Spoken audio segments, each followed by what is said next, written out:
So tonight you are actually talking about the global market outlook, which is something that we do talk about here on Taking Stock. Yes, we have a heavy focus on Jamaican stocks, but we also are looking to the north primarily to see what is happening, especially on the US markets. But I think you're taking a broader approach, looking at the global market outlook. So what has it been like in 2024 since we're at the final show of the year? Give us an overview. Well, I think, we eventually will settle on what's happening in the US, because this time around, certainly where we are in the global macroeconomic cycle, it's the US economy that is pretty much taking the global economy with it on its back, so to speak, as compared to, say, the last time when we had a major recession, 2007, 2008, when it was the Chinese economy that basically brought the world on its back, so to speak. So what 2024 has really been about is a resurgent, stronger than anticipated US economy, supported by what we'll call strong household or consumer demand. And that has translated into really fantastic returns on the US equities market. I'm sure your listeners would probably hear the term about the Magnificent Seven, or the tech stocks that have really dominated the investment returns so far. Now, what has really contributed to this? I'll just touch on two key macro aggregates. These are the things that you usually focus on when you want to try to determine where in the economic cycle you are, and therefore what kind of investment strategies you really want to pursue. The first one is really global growth, and that this number has been revised a number of times during 2024. The most recent one was in October by the IMF in its World Economic Outlook, and we're looking at about 3.2% for global growth in 2024, going into 2025. And for the US, it is expected to be about 2.5% next year. Now, that is really a significant growth. Now, you can contrast that is the US performance in 2024 and the expectations for next year. You can contrast that with the other three large economies that constitute the top four, right? And think about what the recessionary conditions look like. Because last year, this time, or earlier in the year, this time, there was significant concern that there would be a major recession, right? No, I remember that conversation. Yeah, we were talking about, is a recession coming? There was a lot of speculation. Absolutely. So if we take the US, for example, as at the last numbers in November, the probability in percentage terms of a recession happening is about 62%. If we take the second largest economy, China, that number is 78%. Now, if we go back to the US a little bit, last year, this time, that probability was actually at 84%. So you see how much that number has come down. Whereas for China, the reverse has actually happened. Last year at this time it was over 57%, and now it is at 78%. Now the Chinese government has introduced a number of what we call fiscal stimulus measures with the anticipation or expectation that this will actually support local demand so that this number doesn't get realized. So this is something that we're really looking at in earnest and tracking, because the truth is, if the Chinese economy goes into recession, notwithstanding the strength that the US economy has demonstrated to date, it will have implications for all of us. All right. So this is something that we're watching in earnest. The next economy that we want to look at is Japan. Japan is actually doing really well.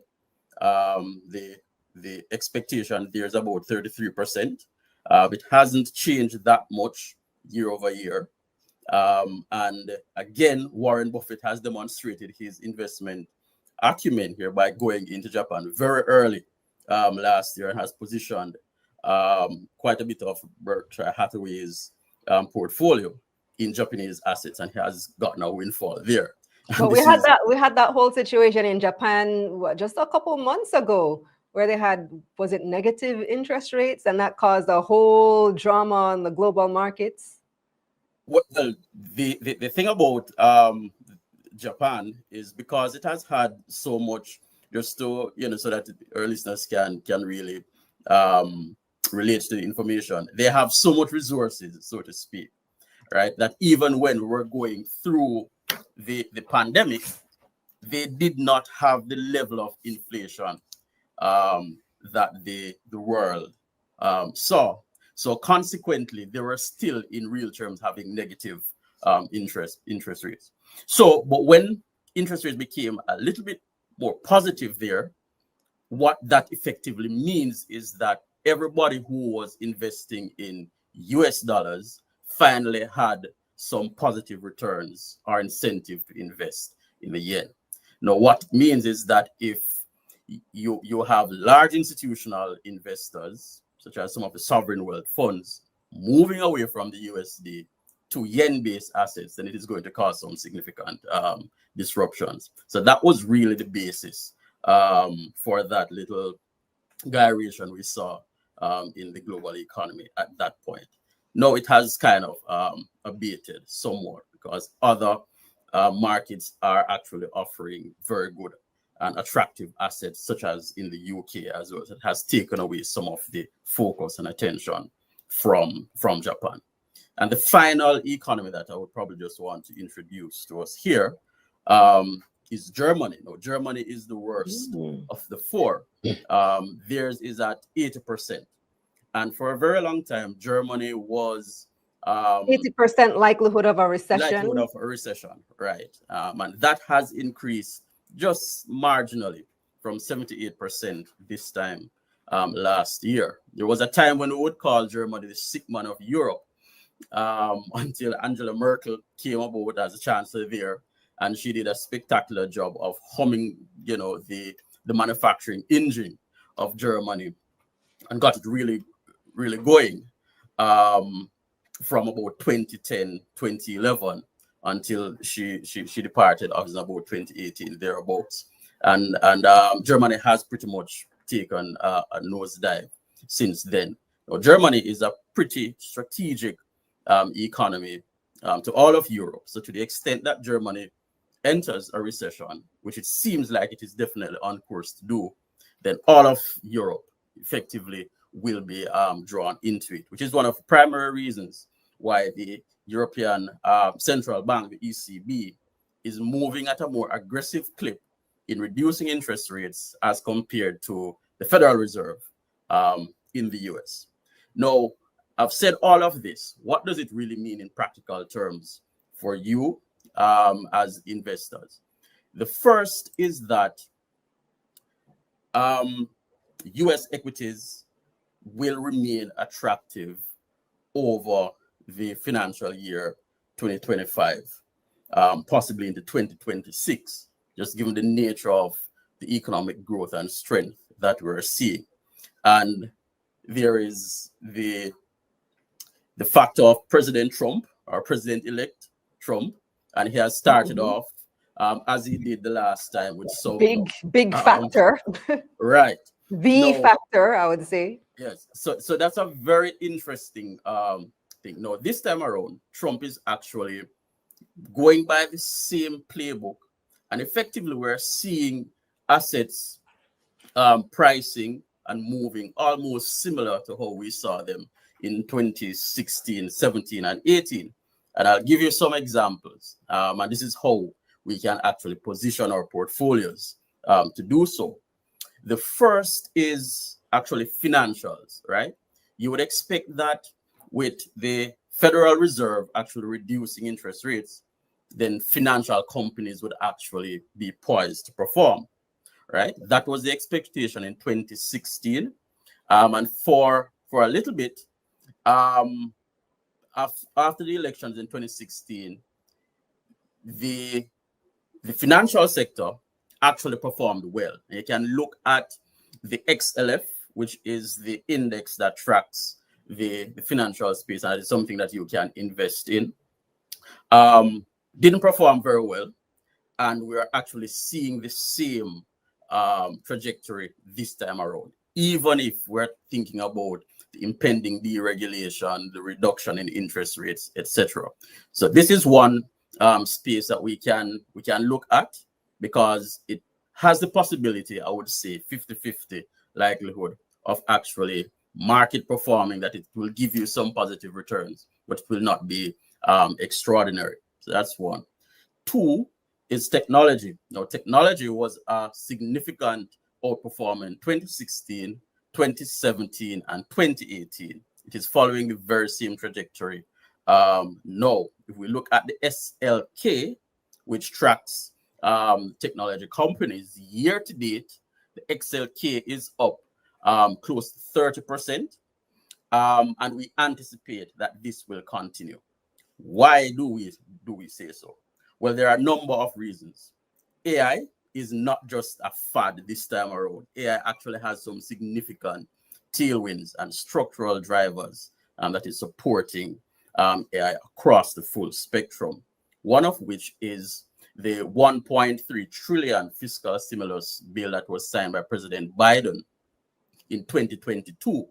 Now, that is actually supporting a significant build-out of technology right across the US. We're talking about data centers, which is one of the fastest growing infrastructure assets in the US. I can give you an example of a company there, Sterling Infrastructure, that is building out data centers for the Metas, the Amazons, etc.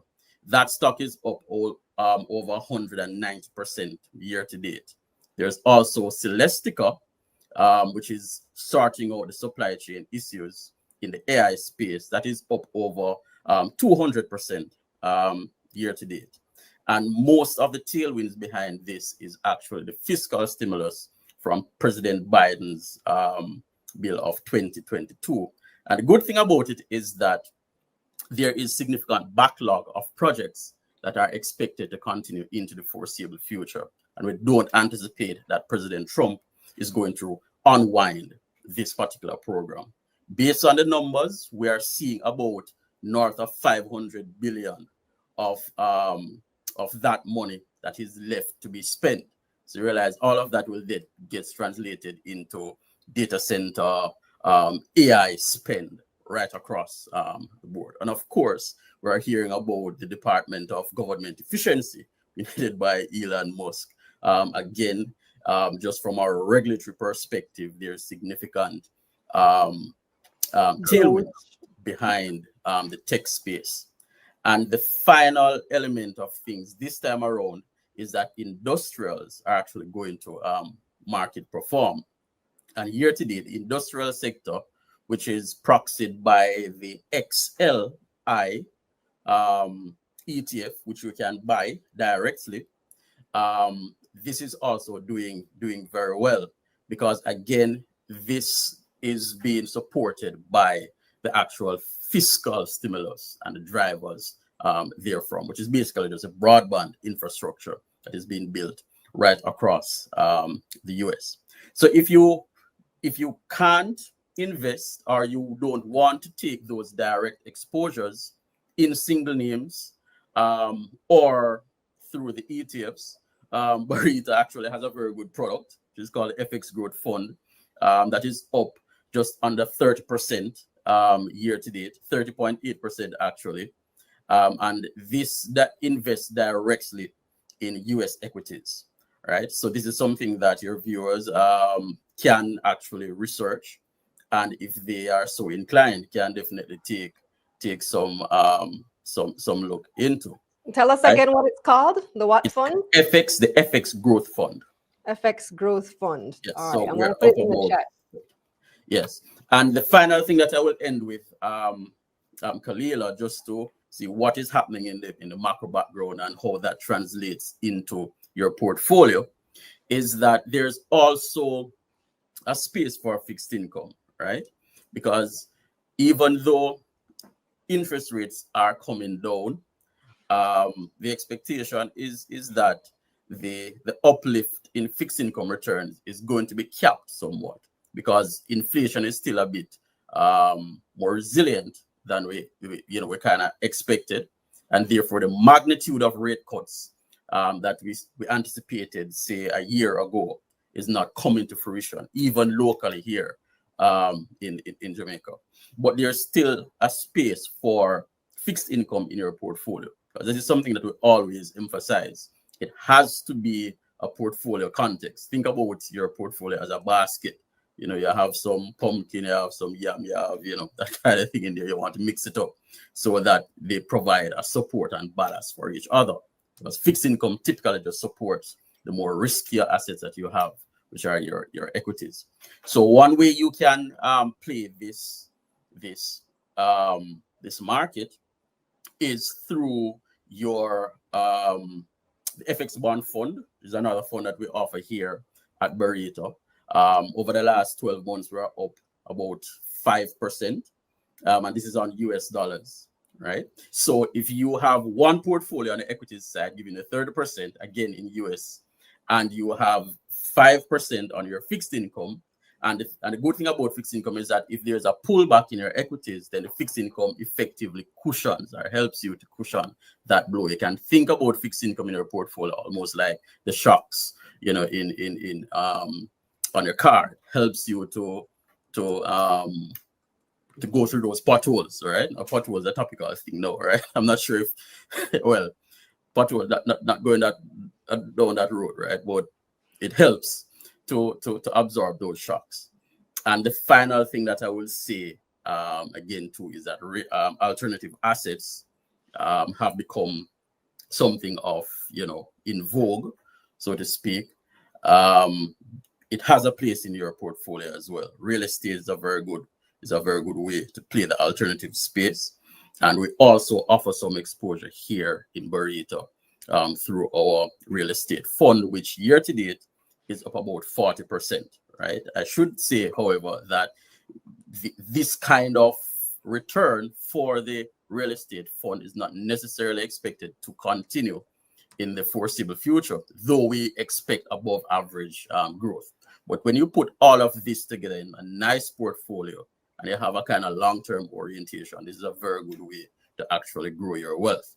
So in a nutshell, Kalila, what I've said is that major economies, save for the US, is expected to do well, right? So, but you must continue to invest with some degree of caution. I thought you said there's a high possibility of recession in many of those major economies, except for the US. Except for the US, right? So the US is expected to do well, but other major economies not so much.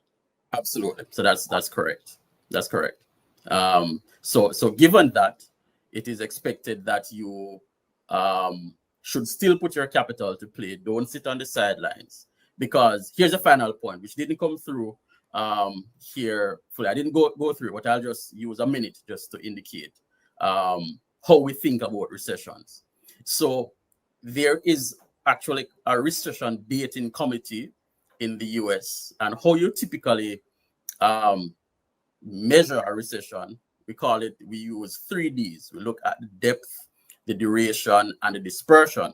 Right? That's typically how you characterize a recession. So the greater the degree you are on those 3 Ds, the most terrible the recession is. You can think about the one in most recent history, being 2007 to 2008, actually in 2009. That one was really bad. So it was a significant degree on those 3 Ds.